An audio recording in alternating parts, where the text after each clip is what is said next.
MPBL. As we cap this playdate ay masasaksihan natin ang tagisan ng dalawang koponang gustong pang magtala ng magkasunod na mga panalo. Hayaan ninyo pong sabayan namin ang inyong mga pagmemeryenda ngayong hapon at isasabay po namin ang patuloy na coverage ng Liga ng Bawat Batang Pilipino Atlantis 88 Manny Pacquiao's Junior MPBL. Our game at hand is between the last one, the Quezon City Junior Giants 828 against Antipolo NYBL 14 and under division. Good afternoon, friends. Nico Roch here along with my partner here, Coach Melo Navarro. And Coach Melo, let's talk about Antipolo. What can we expect from them here in the 14 under division?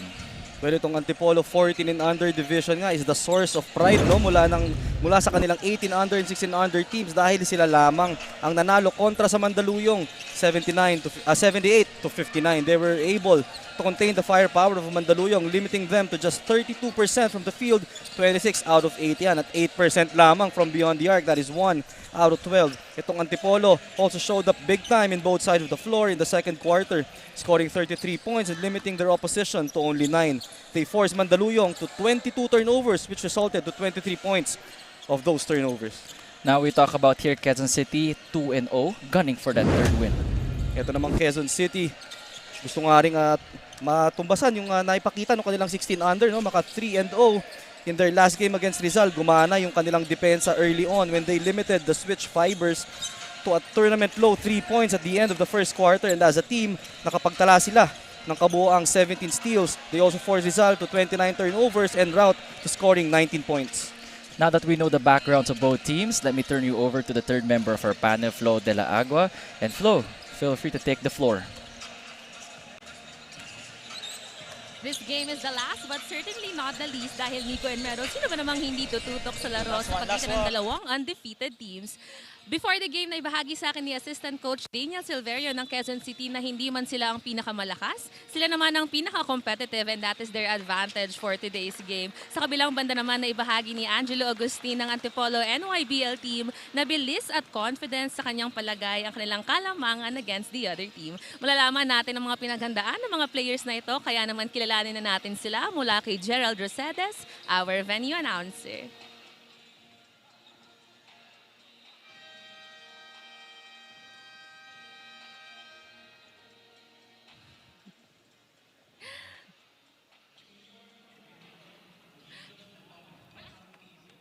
Good afternoon, ladies and gentlemen.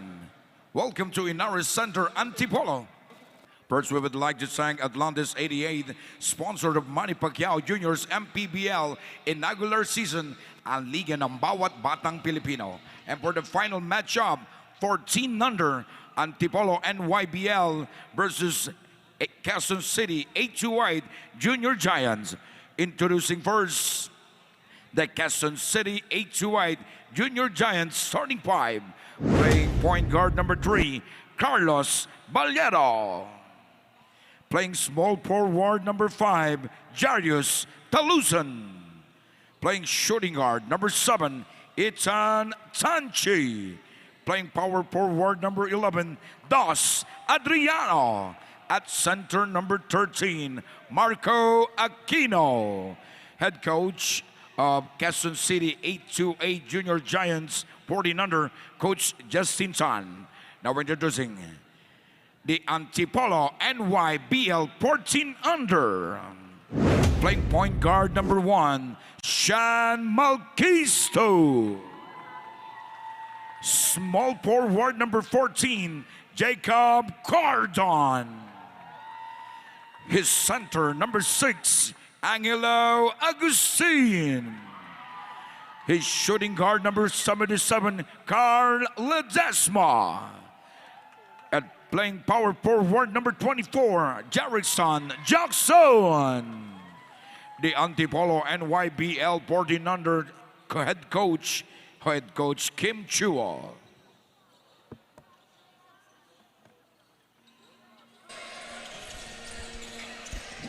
Now in the final game here in this afternoon slate, now with the 14 under division ng Antipolo NYBL, the home team against Quezon City 828 Junior Giants. 1-0 team versus 2-0. Nico Roch here with Coach Melo Navarro, bringing this action live on Facebook, on YouTube, and Channel 98 on Signal.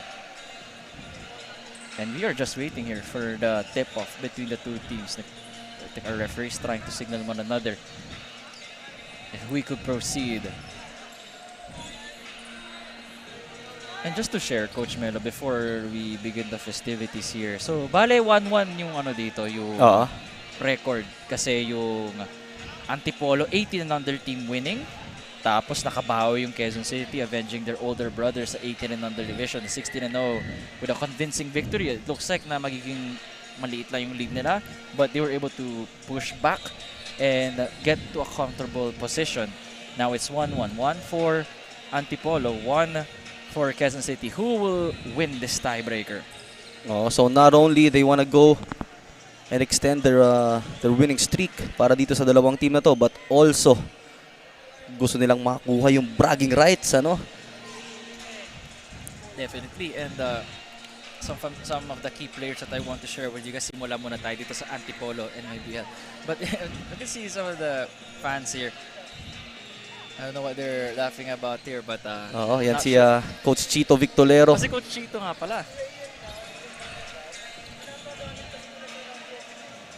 I think they're changing the ball. Yung ball sponsor pala natin, si Doride, bola ng Pinoy. Oo.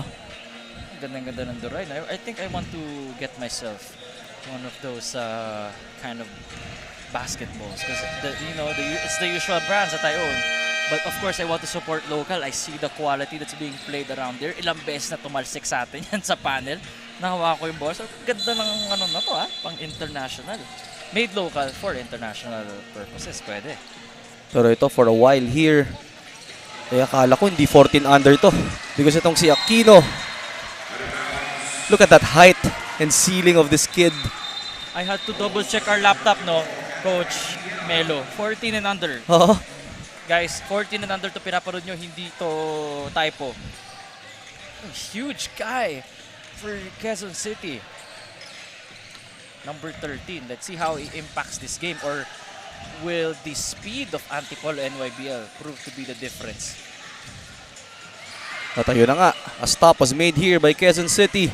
Mula dito kay Aquino. Basa ni Aquino yung Oo. trampa sa paint. Tanchi. And on that corner, yun ngang anak ni Coach Chito Victolero. Kita mo naman yung kanyang basketball IQ right there, driving on the baseline, finding his open teammate on that corner, although hindi nila yun na-shoot. Pero yung basketball IQ, nandun na agad, ano, at an early age. Oh, how it feels great to be the son of a coach, right? Advanced ka talaga with regards to, not assuming that every son's coach is advanced, but more of, at least here we can see that the fundamentals of basketball IQ is more refined compared to the usual 14-year-old who plays basketball. Three-pointer there from the left corner. Short, bouncing off the rim. Rebounded by Antipolo. That fast break was broken up by Tanchi, so nag-slow down itong Antipolo, calling their half-court set. The Desma attacking the defense. A behind-the-back move, has to pull back. They have 5 seconds on their shot clock. Fake. The step-back move. Almost good, but Tanchi was right there. A while ago, it was Peter Tanchi. It was Ethan Tanchi. Floater. No good. The feed. Ang ganda ng pag-recognize that a teammate was right. None under there. That is Jerickson Hoxon. The smaller guys of Antipolo just out hustling itong Quezon City, but a great press break right there ang pinakita sa atin, kaya naman nakasagot agad-agad itong mga junior giants. 2-2 ang ating score dito sa loob ng Ynares Center. The last one na mapapanood sa ating coverage ngayon. Tapos bukas mayroon tayo ulit. Antipolo trying to hunt for that corner shot, but it was tipped by the junior giants. O, sabi mo nga, no, bukas meron ulit, so walang humpay ang basketball action dito sa Atlantis 88 Junior MPBL. And I've been in basketball for the most part of my life, and natutuwa ako to find out na talaga napakaraming players sa Pilipinas. Because these kids at an early age, nabibigyan na nga sila ng pagkakataon, ano, na maipasok sa radar ng ating mga coaches. And this is a great opportunity for them as well to make a name for themselves at an early age. Back in our time. Nakakatawa, back in our time. Anyway, I'll just build on that statement that I used. Dati kasi, na we only know about the popular leagues, right? You know about the UAP, NCAA, and not much already. Or rather, baka merong mga liga na hindi nabibigyan ng coverage, we don't know about. But here, you know, the extra exposure gives these kids more opportunity to be discovered in other schools that they never thought might need them, right? On the average, if you're playing for the juniors division sa mga collegiate leagues, you'd play mga 2-3 years lang eh. And in those 2 or 3 years, swerte ka na makaisa kang championship. Eh during that time, championship lang ang nagbibigyan ng pagkakataon na magkaroon ng coverage. Eh lamang na agad itong mga batang to dahil para doon sa mga naka 3 and 4 games na, imagine yung kanilang exposure na nakukuha dito sa ating junior MPBL. And naalala ko before Coach Melo na back yung mga early 2000s to the 2010. But you see there, a conversion para sa Antipolo. They're still down by 1. But going back to our points there, before, ang daming mga teams on the run sa championship runs, yung mga 3 straight championships. So nawawala ng opportunity ibang schools to appear in the limelight. But now, with the coverage and everything, nabibigyan tayo ng opportunity because of Manny Pacquiao's junior MPBL. Everyone's exposed to that in an earlier age and getting used to the limelights. Pero ito, opportunities lost para dito sa Antipolo. That was 3 attempts for them on that last sequence na agad na sinagot ni that's Tanchi. Ethan Tanchi. Ito si Ethan, just like his kuya, no? All-around player, 10 points, 3.5 rebounds, 3 assists a game in 21.5 minutes of action.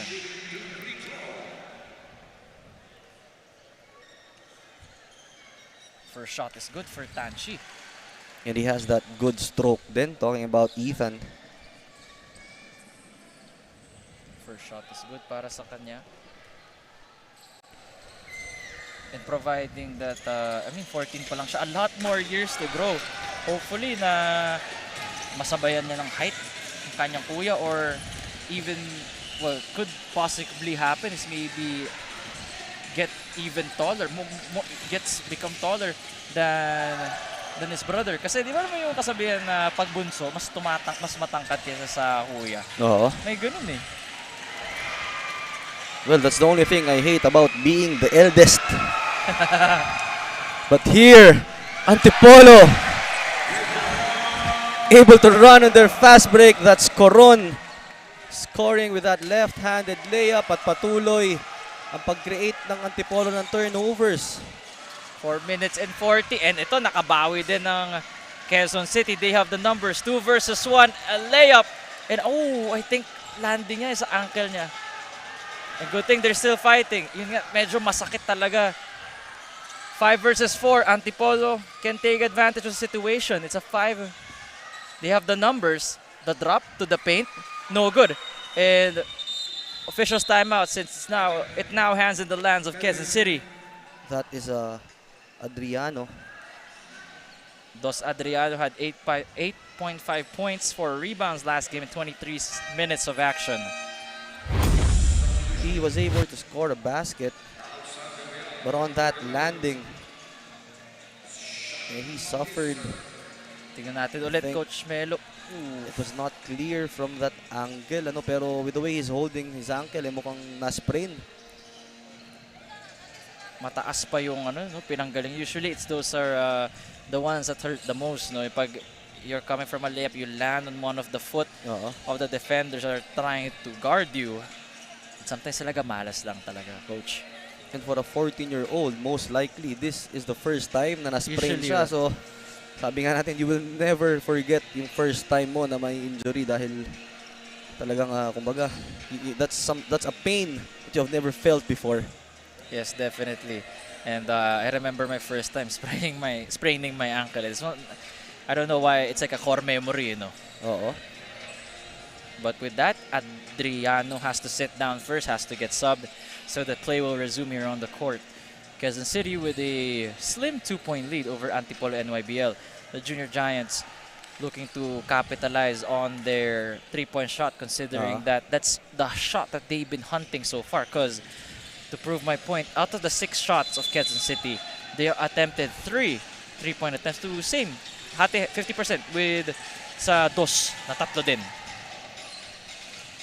That press easily broken up by Quezon City at nakakuha na naman sila dito ng end one opportunity.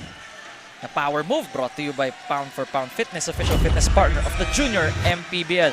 And the end one courtesy of number 18, that is 30 Gonzalez. So far in this ball game, Quezon City talagang efficient with their press break, able to break this trap.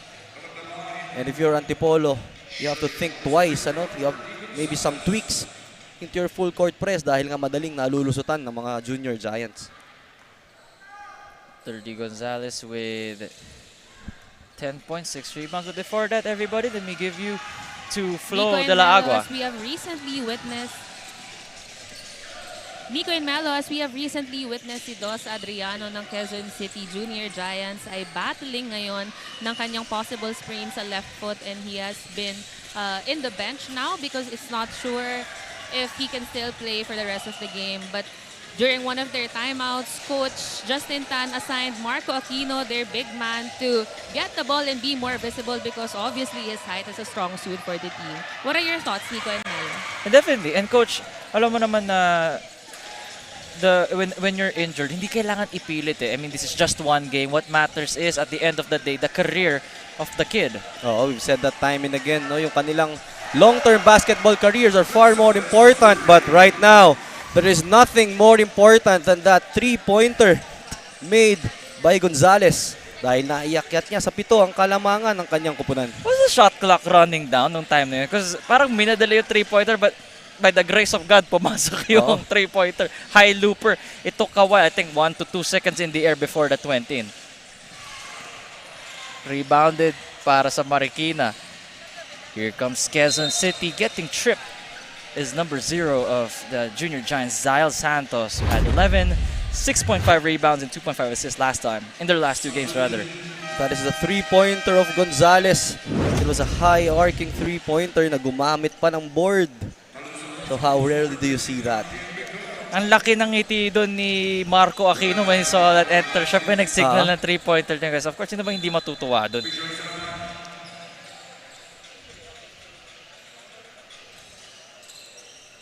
And we see here, about to inbound on Quezon City Junior Giants.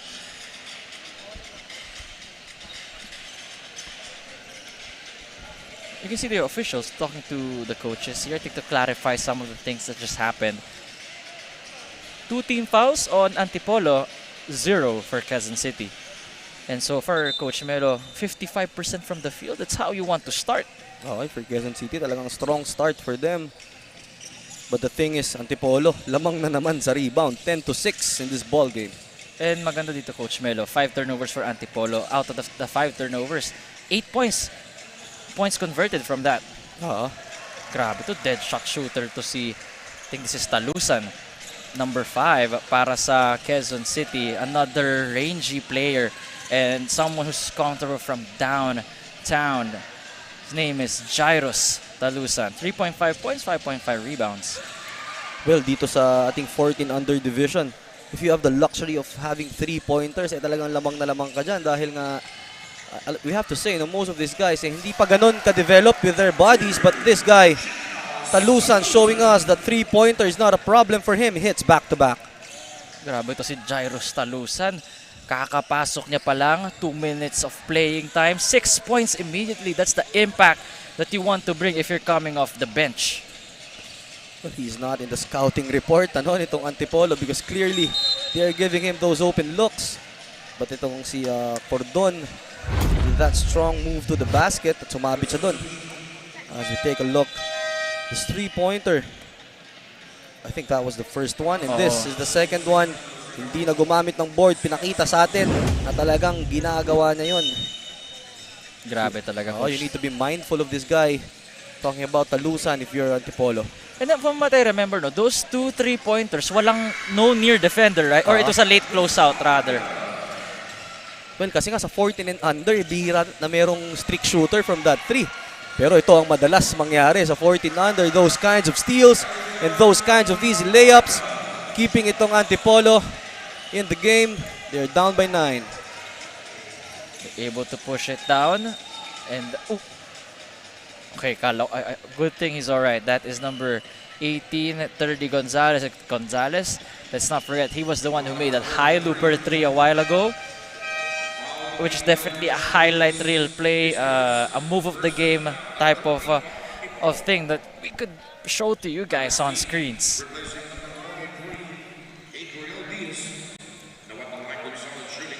You see here, Coach, no, 4 for 6 from the 3-point line. Itong Quezon City. Now I understand why they have been winning convincingly in their past 2 games. Oo. Well, they've made more 3-pointers than 2-pointers dito sa ating ball game, and itong Antipolo nga able to attempt 15 times at 11 lamang sa Quezon City, pero 7 out of those made shots. Sorry, 4 out of those 7 made shots at 3-pointers, kaya nga nabuo itong kalamangan ng Quezon City.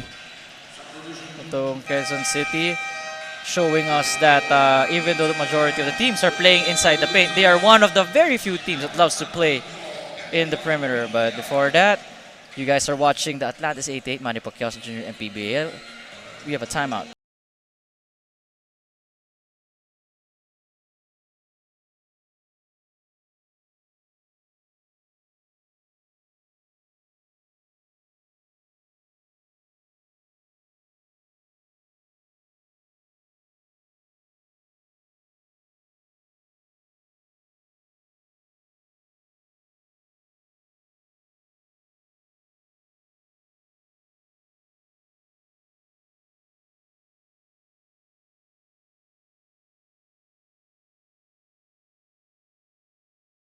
Salamatan ang ating Panginoon sa binigay niyang lakas na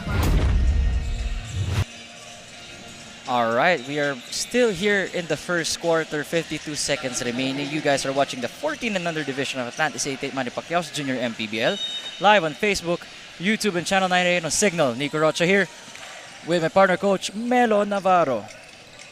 And off a timeout, and nag-turnover itong Antipolo. That is something you don't want to see if you're their head coach. Pero binawi naman agad nila with that steal. And hindi na i-convert on that layup. That is good transition defense para dito sa Quezon City. That is De Guzman not giving up on that play. And I would say, Coach, that is a advanced defensive IQ. Because usually at this age, you would try to contest that, right? Especially pag na-outrun ka na. But he has the presence of mind na I don't need to contest that. I just need to put a hand up. Kasi kung na-contest siya, that's a big chance for a foul. But a foul on the floor here after an attempt. Pero talking about the discipline and defense nga, no team in the penalty in this ball game despite the action that we're having. So that is a testament doon sa disiplina na tinuturo nitong coaching staff on the both teams. 34 seconds ang natitira dito. Napalakas yung free throw doon. And I think that should go back para sa Antipolo NYBL.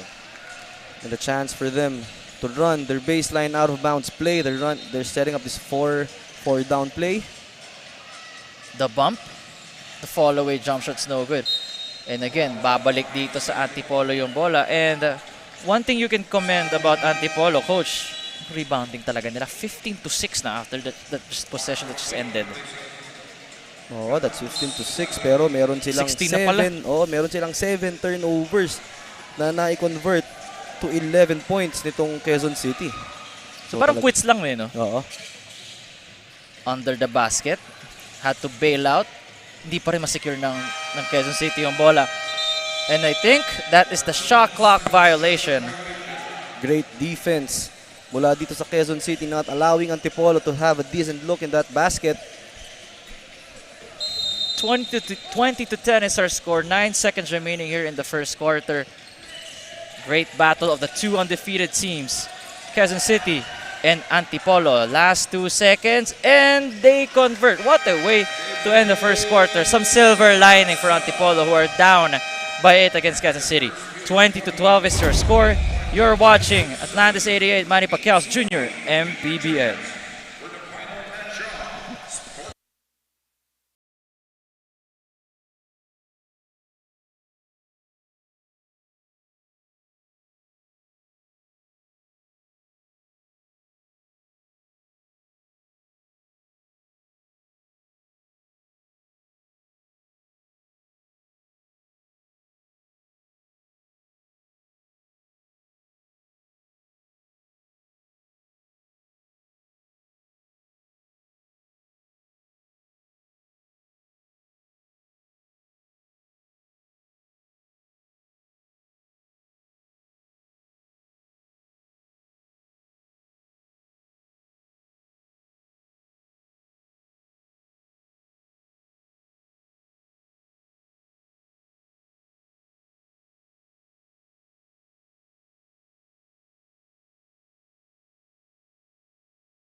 Welcome back here inside the Ynares Center, ang liga ng bawat batang Pilipino. Manny Pacquiao sa Junior MPBL presented by Atlantis 88. And you can see here, the kids watching sa upper box section. Oo.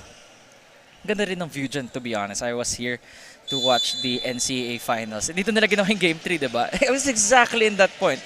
So ang ganda, parang lower box ng Araneta. Saka looking at those kids, the best place and the happiest place to be is with their closest friends. Kahit pagano ka kalayo dito sa ating basketball court. You see there, a mid-range jump shot made by number 24 of Quezon City. That is Nathan Mariano. Didn't score any point in the last 2 games, but now hopefully it's completely different game for him. Foul on the floor. Actually, that's a shooting foul on Quezon City. That's why NYBL with 2 shots at the line. Ating free throw story, 2 out of 5 para sa Quezon City. 0 out of 2 para naman dito sa Antipolo. Make that 1 out of 3. 6 of 17. Actually, 6 for 20 itong Antipolo with 30%, while Quezon City making the most of the attempts. 7 for 12, 58%. Now 61 after that attempt a while ago. So, ibang klase talaga tong efficiency nila. And why we see them up 2-0 in the standings in the 14 and under division. The step through. But I think called for traveling. And the referees have been strict there, Coach Melo. So that could be a case of a same foot landing para dito sa Quezon City, kaya natawagan ng traveling yan. 22 to 14, 9 minutes and 3 remaining. Running time tayo dito, guys. Dahil second quarter pa lang tayo. Drive the kick out. Good close out para sa Quezon City. And babalik dito sa Antipolo yung bola. Oh, that was a risky pass because it was tightly guarded. What's the issue here? Is it natamaan ba sa mukha? Is there blood coming out? Usually, no, I think the referees need to sub him out if there's blood, right? Let's see. Not sure if we have a clear view here. But that is Carlos Victolero. Yeah, the son of Coach Chico Victolero, and he has to sub out. But he will be attended to by our medical staff here. Just in no aggressive right now, talking about Antipolo. Pero yun nga yung kanilang field goals. Patuloy na bumababa. Just 28%, 6 out of 21. Binubuhay sila ng kanilang sipag, kumuha ng rebounds. Because their second chance points right now is at 4. Ayan, 4 for 6 na ngayon ng Antipolo after making those freebies. I think di na nagkaintindihan na where Ethan was supposed to go. Counter steal. Well, it almost was a counter steal but nabitawan ng Quezon City yung bola na yun. So agad-agad itong Quezon City feeling the absence of Carlos Victolero. Nahihirapan silang ma-break itong trap na ipinapakita ng Antipolo NYBL. Nabigay rin agad sa kanila. But you see the presence of Carlos, no? Yung how he controls the offense, controls the pace of the game. Really underrated. Something that's not seen in the stat sheet. Well, in this age group, kung meron kang able na ball handler, talagang lamang ka. Alright, I think we have a timeout on the floor called by Quezon City. You're watching Atlantis 88 Manny Pacquiao Jr. MPBL, ang liga ng bawat batang Pilipino.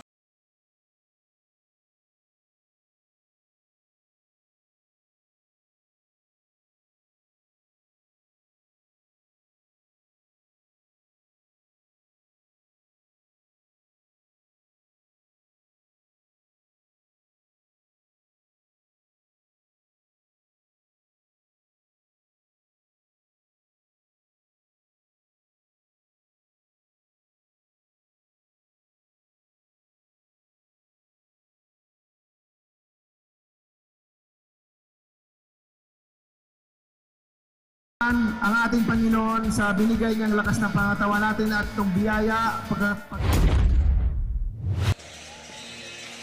Currently inside here in the Ynares Center for Atlantis 88, Manny Pacquiao Jr. MPBL. Kasama niyo po kami, Nico Rocha here, with Coach Melo Navarro. And a while ago, I think may substitution, right? Bola ngayon ng Quezon City. Play resumes with Ethan Tanchi to inbound the basketball. Finds Aquino, but Not sure kung butterfingers or natapik. More like natapik, no, ng Antipolo. Oo. And also, if you're gonna issue a pass para dito kay Aquino is you wanna give it up top dahil walang makakaabot sa kanya dito eh. Ethan driving the dish. Pero had to pull back. Tanchi opts for the 3. Too strong on that one. Rebounded by Aquino. A loose ball. Not sure kung foul nga, but it is a foul on the side of the black shirts. Well, if you're Antipolo, that's what you need to do against this tall guy, Aquino. Kailangan talaga gang rebounding ang gawin mo para hindi siya makaporma dun sa kanyang rebounding battle. Okay, pag kulang ka talaga ng, I mean, you're a foot smaller than him, it's you gotta counter that with your effort. Antipolo getting barred. Okay, here we go. They have the and a wasted opportunity para sa Junior Giants. Coach Justin Tan telling his boys to just focus on the next play, no? Kalimutan na yung kanilang naging turnover. And we saw there na they were ahead of the break. It was two of them with 2 white shirts trailing, but I think the pass was a bit offline. If we take a look at here, Antipolo, where will they go in this possession? Nakita yung ilalim doon, but it was bothered. Great defense para dito sa Quezon City. But again, the rebounding battle is something that is being won by Antipolo. Kaya naman, naibaba nila ngayon dito sa 2 na lang. Itong kalamangan ng Quezon City. Ethan Tanchi with the lefty left, no good. So far, the momentum nasa Antipolo. Look at that fling of a pass. Receives the behind the back pass. No good. One more try. Almost jumping there. Nakalusot ang NYBL and using the board. The lead now back to 2. That is rebound number 21 para dito sa Antipolo, and that is already their 6th second chance point. Ooh, I think the fake and nothing intentional there. I think yung lang talaga yung fake ni number 11 Adriano had his defender in the air. Nagkamayan sila right after. But with the defender man, sobrang taas ang talon. And he didn't know that Adriano was gonna go through there. It was a collision waiting to happen. Well, that is something that you teach dun nga sa ating mga, especially to the young players, na to always stay on the ground and challenge that shot within control. Kasi pag once tumalon ka, half of the battle, talo ka na. It's the offensive player na yung may advantage. Pero ito, Antipolo with the advantage in numbers. That's 2 against 1. And that will be maximized by Antipolo. Nakascore na naman sila dito. They are now in the driver's seat. What a good crossover there. Nahulog yung defender. And Gonzalez, ooh, sorry, miss. Ball is live. The referee says play on. Grabe dito. Nawala lang basta-basta yung lead ng Quezon City. Coach, Quezon City winning the first quarter 20-12, while the second quarter belonged to Antipolo, outscoring them 12-2. Hindi pa rin. Ethan. The effort of Antipolo to sprint back on defense paying off dahil walang makuhang easy baskets ang mga taga Quezon City. Let's give this first to Flo de la Agua for her report. Flo, go ahead.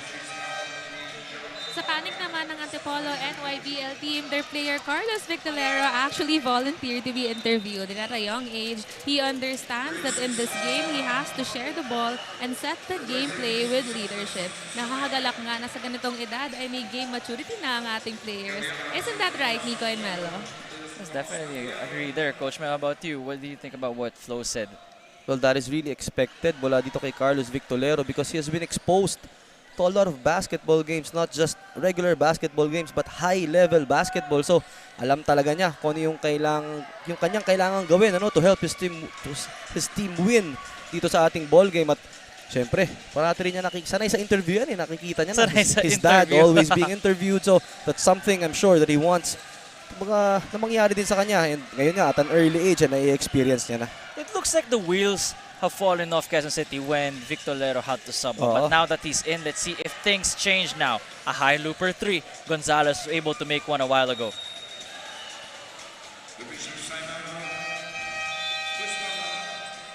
I think an official's timeout right now Shot clock is at 14, 3 minutes and 41 remaining.